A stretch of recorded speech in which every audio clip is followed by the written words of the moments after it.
இப்போ ரீசெண்டா விஜய் அவர்கள் போட்ட வீடியோவை விமர்சனம் பண்ண சீமான், விஜய் அவர்கள் பிஜேபியில கூட்டணி வைக்க போறாரா, விஜய் அவர்களுக்கும் ஸ்டாலின் அவர்களுக்கும் மறைமுகமா தொடர்பு இருக்கா, கரூர்ல நடந்த சம்பவத்துக்கு புசி ஆனந்த் மேல வழக்கு பதிவு செஞ்ச நீங்க விஜயை ஏன் கைது செய்யலன்னு கேள்வி கேட்ட திருமாவளவன் அவர்கள். ஹாய், நான் உங்க தேவா. இத பத்தி நீங்க முழுசா தெரிஞ்சுக்கணும்னா வீடியோவை ஃபுல்லா பாருங்க. கரூர்ல நடந்த சம்பவத்துக்கு விஜய் அவர்கள் எதுவுமே பேசல அப்படின்னு எல்லாருமே சொல்லிட்டு இருந்தாங்க. இப்ப ரீசெண்டா அவர் ஒரு வீடியோ ஒண்ணு வெளியிட்டு இருந்தாரு. அது சோசியல் மீடியால வைரலா போயிட்டு இருக்கு. இதை பார்த்த சீமான் அவர்கள் என்ன சொல்லியிருக்காரு அப்படின்னா, உங்களாலதான் இந்த மாதிரி ஒரு சம்பவம் நடந்துச்சு, இதுக்கப்புறம் இந்த மாதிரி எல்லாம் நடக்காதுன்னு மன்னிப்பு எதுவும் கேட்கல, கொஞ்சம் கூட கவலைப்படல, ஏதோ சினிமா டைலாக்ல பேசுற மாதிரி முடிஞ்சா எண்ணத்தோடு அவங்கள விடு, இந்த மாதிரி எல்லாம் பேசுறீங்க, தொட்டதுக்கெல்லாம் சிஎம் சார்னு சிறுபுள்ளத்தனமா இல்ல, அந்த மாதிரி சொல்லி விமர்சனம் பண்ணிருக்காங்க. இதை பார்த்த தாவேகாவோட ரசிகர்கள் தொண்டர்கள் என்ன சொல்லிருக்காங்கன்னா, நீ அன்னைக்கு ஒரு மாதிரி பேசுற, இன்னைக்கு ஒரு மாதிரி பேசுற, அங்கிள்னு சொன்னாலும் தப்பு, சிஎம் சார்னு சொன்னாலும் தப்பு, வேற எப்படிதான் பேசுறது அப்படின்னு சொல்லி கேட்டிருக்காங்க. தமிழ்நாடு பாஜகவோட மாநில தலைவர்கிட்ட விஜய் அவர்கள் பிஜேபியில கூட்டணி வைக்க போறாங்களா அப்படின்னு கேட்டதுக்கு, ஏற்கனவே அவங்களுக்கு நமக்கு வாக்கியா தகராறு அப்படிங்கிற மாதிரி எங்களோட கொள்கைக்கு எதிராக அவர் இருக்காரு, எங்களுக்கு எதிராக விமர்சனம் பண்றாரு, அப்படி இருக்கும்போது அவர் எப்படி எங்க கூட கூட்டணி வைப்பாரு அப்படின்னு சொல்லி ஷார்ட்டா முடிச்சிருக்காங்க. இவங்களே சொல்லி ஆம்புலன்ஸை வரவழைக்கிறாங்க, இவங்களே ஆம்புலன்ஸில் வண்டி அனுப்புன்னு சொல்கிறாங்க. அப்புறம் எப்படி 10 நிமிஷம் ஆம்புலன்ஸ் வந்துக்கிறாங்க? ஆம்புலன்ஸ் வந்ததுனால தானே அது 100 பேர் காப்பாற்றுறாங்க. அப்போ இது ஆதாயம் தேடுவதே குறியாக இருக்கிறதே தவிர உயிரிழந்தவர்களின் குடும்பத்தினருக்கு ஆறுதல் சொல்வதில் அவருக்கு எந்த அக்கறையும் இல்லை என்பதுதான் அவருடைய அணுகுமுறையிலிருந்து வெளிப்படுகிறது. நடிகர் ரஜினி கட்சி ஆரம்பிக்காமல் போனதற்கும் விஜய் கட்சி ஆரம்பித்ததற்கும் இடையிலான விஷயத்தை என்ன மக்கள் புரிந்து கொள்ள வேண்டும்? நடிகர் ரஜினி அவர்கள் கட்சி ஆரம்பிக்க வேண்டும் என்று RSS அமைப்பை சார்ந்தவர்கள் தான் கடுமையான அழுத்தம் கொடுத்தார்கள் என்பதை நாம் காலப்போக்கில் தெரிந்து கொண்டோம். அவர்களின் பிடியில் சிக்கிக்கொள்ளக்கூடாது என்று மிகவும் எச்சரிக்கையாக அவர் கட்சி தொடங்குவதை தவிர்த்து விட்டார். அவருக்கு பதவி மீது மோகம் இல்லை, அதிகாரத்தின் மீது மோகம் இல்லை, முதலமைச்சராக வேண்டும் என்கிற வெறி இல்லை, வேட்கை இல்லை.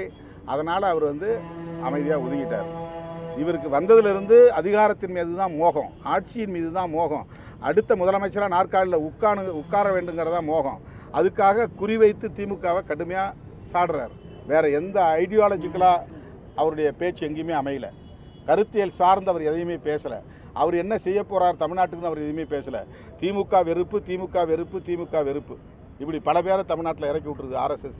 அதுல இவர் ஒருத்தர். கரூர்ல நடந்த சம்பவத்துக்கு புசி ஆனந்த் மேல இப்ப வழக்கு பதிவு போட்டிருக்காங்க. அவரை கைது செய்யணும் அப்படின்லாம் சொல்லிட்டு இருக்காங்க. ஆனா இந்த சம்பவத்துக்கு விஜய் அவர்கள் தான் முழுமையான காரணம், அவரை நீங்க ஏன் கைது பண்ணல, அப்போ ஸ்டாலினுக்கும் விஜய் அவர்களுக்கும் மறைமுகமா எதுவும் தொடர்பு இருக்கா அப்படின்னு சொல்லி கேட்டிருக்காரு. அது மட்டும் இல்லாம இதுக்கு முன்னாடி ரஜினி அவர்கள் கட்சி ஆரம்பிக்கும் போது RSS அமைப்பை சார்ந்தவர்கள் அவரை ரொம்ப ஃபோர்ஸ் பண்ணதுனாலையும் அதனால அவர் கட்சியை ஆரம்பிக்கல, ஏன்னா ரஜினி அவர்களுக்கு இந்த அதிகாரம் பதவி மேலாம் எதுவும் பெருசா ஆசை இல்லை அப்படின்னு சொல்லியிருக்காரு. ஆனா விஜய் அவர்களுக்கு இந்த அதிகாரம் பதவி மேல ரொம்ப ஆசை இருக்கு, RSS ஓட பின்னணியில அவர் இருக்காரு அப்படின்னு சொல்லியிருக்காரு. இதை பார்த்த சில விமர்சகர்கள் என்ன சொல்லியிருக்காங்க அப்படின்னா, ஏன் விஜய் அவர்கள்லாம் சிஎம் பதவிக்கு ஆசைப்படக்கூடாதா, உங்களை மாதிரி கடைசி வரைக்கும் 2 சீட்டுக்கே கடந்து போராடிட்டு இருக்கணுமா அப்படி சொல்லியிருக்காங்க. ஒரு வீட்டுல அப்பா DMK சப்போர்ட்டா இருந்தா புள்ள TVK சப்போர்ட்டா இருப்பாங்க அப்படின்னு யாரு சொன்னா? நான் தான் சொல்றேன். என்னதான் சத்யராஜ் அவர்களுக்கு விஜய் அவர்கள் மேல விமர்சனம் இருந்தாலும் அவரோட புள்ள சிபி சத்யராஜ் விஜய் அவர்களோட வெறித்தனமான ஃபேன். குசி படத்துல இருந்து ஒரு சீனை எடுத்து ஸ்டோரியில போட்டு மாஸ் பண்ணியிருக்காரு. நீ என்ன மட்டும் இல்ல,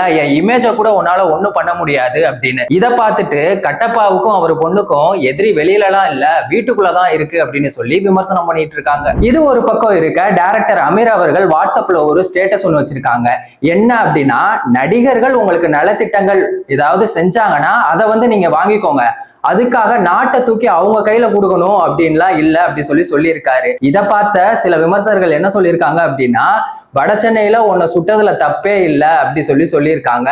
இன்னொரு பக்கம் என்ன சொல்றாங்கன்னா, நீங்க என்னதான் இருந்தாலும் உதயநிதி ஸ்டாலினை இப்படி எல்லாம் பங்கமா கலாய்க்க கூடாது அப்படின்னு சொல்லியிருக்காங்க. இப்போ நலத்திட்ட உதவிகள் எல்லாம் செஞ்சிட்டு இருக்கிறது முதல்வர் ஸ்டாலின் அவர்கள் தான். அப்போ இயக்குனர் அமீர் அவர்கள் அவரை சொல்றாரா இல்ல வேற யாரையும் சொல்றாரா அப்படிங்கிற உங்களோட கருத்தை மறக்காம கமெண்ட் பாக்ஸ்ல சொல்லிட்டு போங்க. வேறொரு வீடியோல வேறொரு கண்டென்ட்ல நான் உங்களை சந்திக்கிறேன். நன்றி, வணக்கம்.